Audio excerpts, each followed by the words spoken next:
Adjunct Professor Moran. So far we've been discussing supply and demand. We talked about demand, a negative relationship between price and quantity. Supply, a positive relationship between price and quantity. We combine them both to find equilibrium and the price that will actually prevail in the market along with the equilibrium quantity.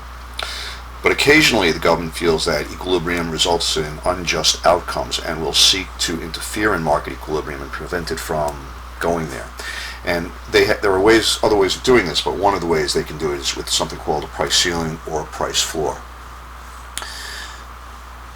Ceilings and floors are with respect to equilibrium, and you can be misled by thinking a ceiling is above and a floor is below.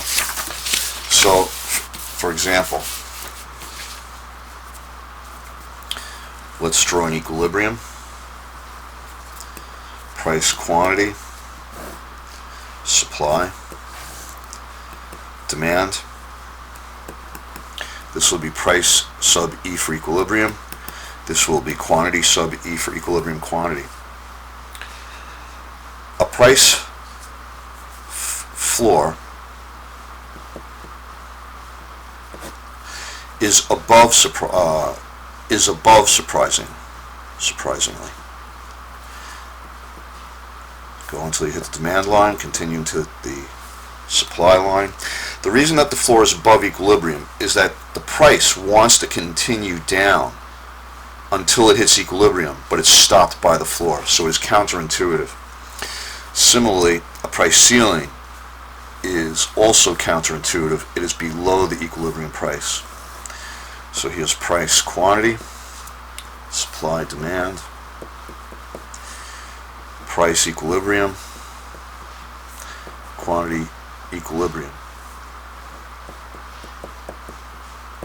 Here's a price ceiling. This is the quantity supplied. This is the quantity demanded.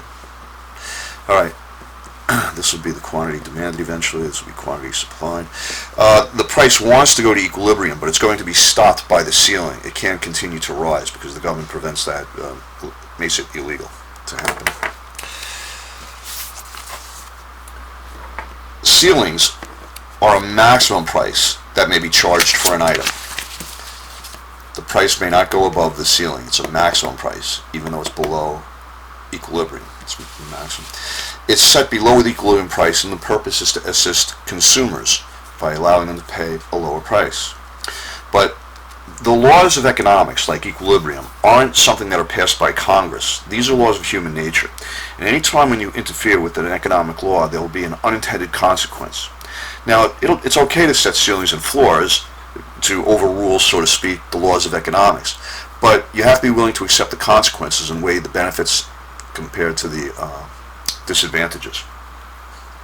The disadvantage to setting a ceiling is that there will be shortages that result. Here's our ceiling example. So in this example, perhaps the equilibrium quantity is 90. And because of the lower price, the quantity demanded will rise, maybe to 100. But because the incentive to produce isn't as great as it was before, producers will reduce output to maybe 80. This distance right here is a shortage. The quantity demanded is exceeding the quantity supplied, and the market cannot correct itself because of the government regulation.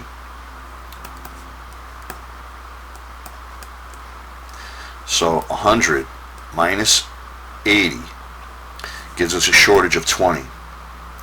Notice that the shortage is made up of two components. The increase in demand equals the original 90 at equilibrium plus an additional 10. 100 current minus 90. 100 current quantity demanded minus the equilibrium quantity of 90.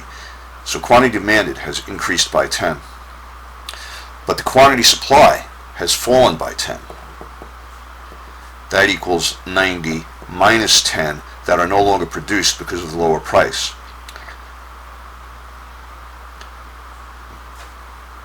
As a result, this disequilibrium is made by 10 more quantity demanded and 10 fewer quantity supplied.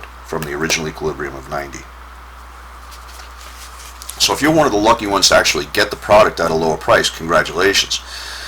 But overall, there are 20 units that are demanded that will not be supplied. And so that's the shortage. In the Soviet Union, it was supposed to be a workers' utopia, and frequently prices were set below equilibrium, and so there would be a lack of production. Long lines would happen, stores would have no food. It happened in World War II in the United States as the government rationed goods and services for the war effort. There were rations on food, gas, and other goods, and resulted in shortages.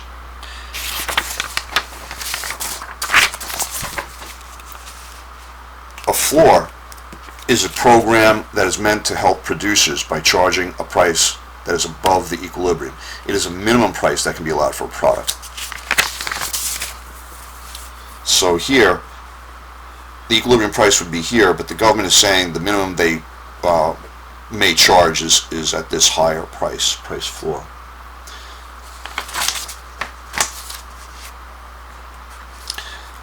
The government will buy the surplus quantity that is not purchased by the market.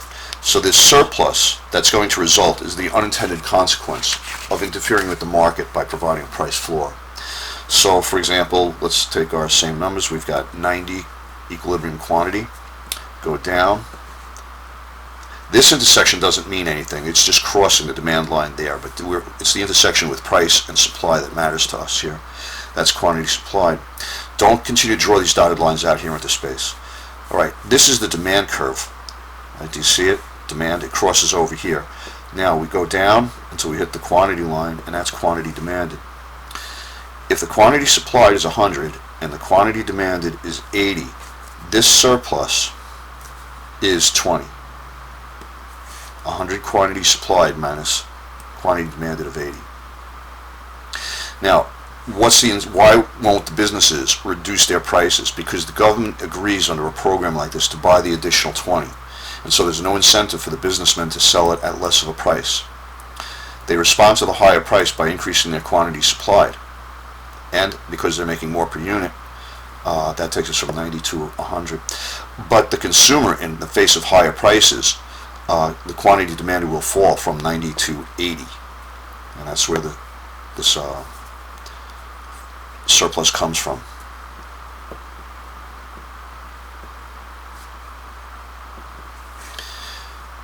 Now this surplus is made up of two components.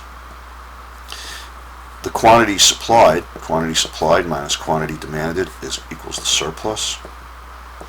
We've got 100 minus 80 equals a surplus of 20. The quantity supplied at equilibrium was 90. But now the quantity supplied is at 100. So the quantity supplied is increased by 10. The quantity demanded was 90 at equilibrium.